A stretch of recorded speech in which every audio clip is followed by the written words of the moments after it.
संभल में जामा मस्जिद के सर्वे के दौरान शुरू हुआ विवाद खत्म होने का नाम नहीं ले रहा।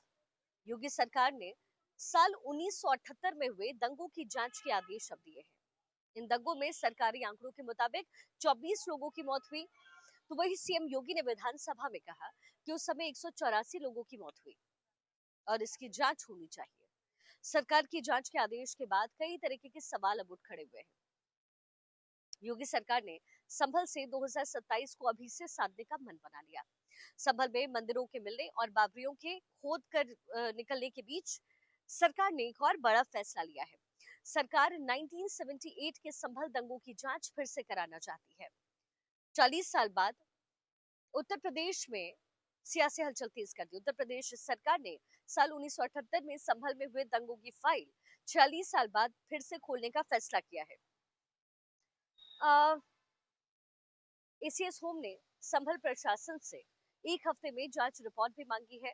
सीएम योगी ने पिछले महीने बयान दिया कि संभल में हुए दंगों में कथित 184 लोग मारे गए और कई लोग बेघर भी हुए हैं। हालांकि आधिकारिक मृतकों का आंकड़ा 24 था।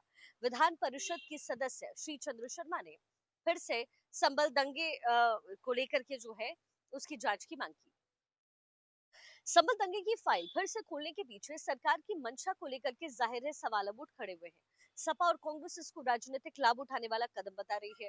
कांग्रेस प्रवक्ता सुरेंद्र राजपूत ने कहा कि बहुत स्पष्ट है कि बीजेपी सरकार सांप्रदायिकता के जहर को फैलाकर वोटों की फसल काटना चाहती है।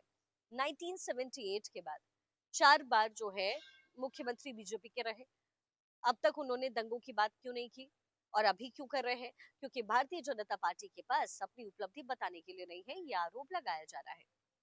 लेकिन आज आपको बताते हैं कि क्या है बीजेपी का फाइल खोलने के पीछे का मकसद। इस फाइल खोलने को बीजेपी सरकार संवेदनशील मामलों में पीड़िता को न्याय देने के रूप में देख रही है, क्योंकि पीड़ित हिंदू थे और तत्कालीन कांग्रेस सरकार ने उनके साथ न्याय नहीं किया। सबल हिंसा में मारे गए लोगों की संख्या को लेकर के भी राजनीति तेज है। सीएम योगी ने विधानसभा में 178 लोगों के मरने की बात कही, जबकि सरकारी आंकड़ों में 24 लोग मारे गए हैं। बीजेपी की तरफ से कहा जा रहा है कि संभल में बहुत कुछ छिपाया गया है। संभल में खुदाई से बहुत सारे तथ्य निकल करके बाहर आ जाते और बहुत सारे इतिहास के पन्ने खुले हैं, जिसमें अत्याचार और अन्याय की गाथाएं जिसमें लिखी हुई है। तो ये आरोप प्रत्यारोप इस समय उत्तर प्रदेश में लग रहे हैं संभल को लेकर।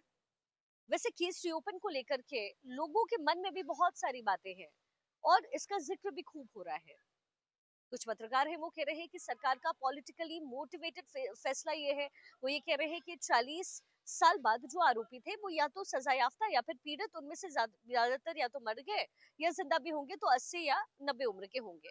इसको रीओपन करके सिर्फ मकसद ये कि कुछ लोग बदनाम हो और एक समुदाय विशेष की सिंपत्ति हासिल हो, ऐसा लोगों का कहना है।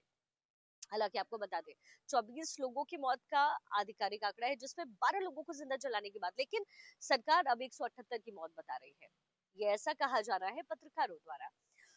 लेकिन ये राजनीति शुरू कहां से हुई? संभल में कब कब दंगे हुए, इस पर सीएम योगी आदित्यनाथ ने विधानसभा में इसकी स्पष्ट जानकारी दी। उन्होंने कहा 1947 से संभल में दंगा शुरू हुआ।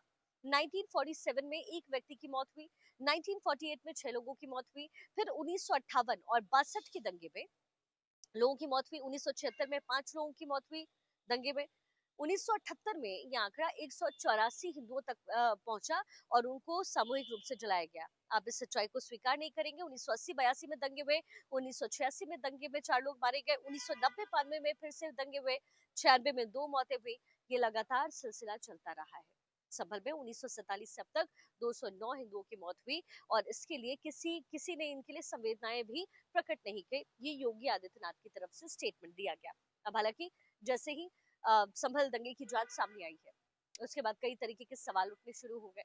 कहा यह जा रहा है कि 2027 को साधने की कोशिश संभल के जरिए योगी आदित्यनाथ कर रहे हैं। राम मंदिर का मुद्दा उठाकर लोकसभा का चुनाव बीजेपी ने लड़ा और अब संभल में कल की जन्म को मुद्दा बना करके योगी आदित्यनाथ उत्तर प्रदेश में 2027 को साधने की कोशिश कर रहे हैं। यानी अब राम मंदिर के बनने के बाद एक और तरीके से कहा जा सकता है कि भाई संभल का मुद्दा ऊपर उठाया गया है ताकि चुनाव को जीता जा सके। तो ये पूरी कहानी है संभल को लेकर के। लेकिन केस रीओपन को करने को लेकर के समय योगी आदित्यनाथ पूरी तरीके से आश्वस्त है। अब देखते हैं आगे इस पूरे मामले में होगा क्या राम मंदिर जैसा स्वरूप ही निकल करके आएगा, और 2024 पर इस समय पॉलिटिकल पार्टीज की क्या इस पूरे मामले को लेकर नजर है।